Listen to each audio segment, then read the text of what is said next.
ഓം പരമഗുരുഭ്യോ നമ. ജനക മഹാരാജാവ് ഈശ്വര ലാഭത്തിനായി ആഗ്രഹിച്ചു നടക്കുന്ന കാലം.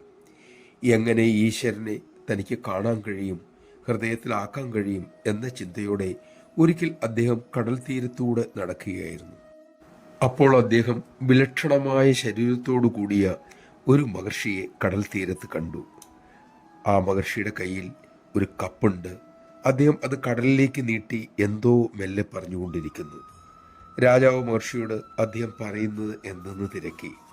മഹർഷി പറഞ്ഞു, രാജാവേ, സമുദ്രത്തെ ഈ കപ്പിൽ നിറയ്ക്കാൻ ശ്രമിക്കുകയാണ് ഞാൻ. അതിനായി കടലിനെ ക്ഷണിക്കുകയാണ്.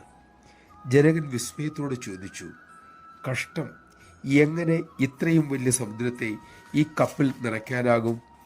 ഉടൻ മഹർഷി ചോദിച്ചു, അപ്പോൾ പിന്നെ നിങ്ങൾക്കെങ്ങനെ വിശ്വരൂപിയായ ഈശ്വരനെ നിങ്ങളുടെ ഹൃദയത്തിൽ ഒതുക്കാൻ കഴിയും, കാണാൻ കഴിയും? നിങ്ങളുടെ അഹന്തയ്ക്ക് ഈശ്വരനെ ഒരിക്കലും കാണാൻ സാധിക്കില്ല. പക്ഷെ ചെയ്യാൻ കഴിയുന്നത് ആ അഹന്തയെ ഈശ്വരനിൽ ലയിപ്പിക്കാൻ കഴിയും. അതിനുവേണ്ടി ശ്രമിക്കൂ. അപ്പോൾ നിങ്ങൾക്ക് ഈശ്വരനെ അനുഭവിക്കാൻ കഴിയും. നമഃശിവായ. അഷ്ടാവക്രനായിരുന്നു ആ മഹാമഹർഷി.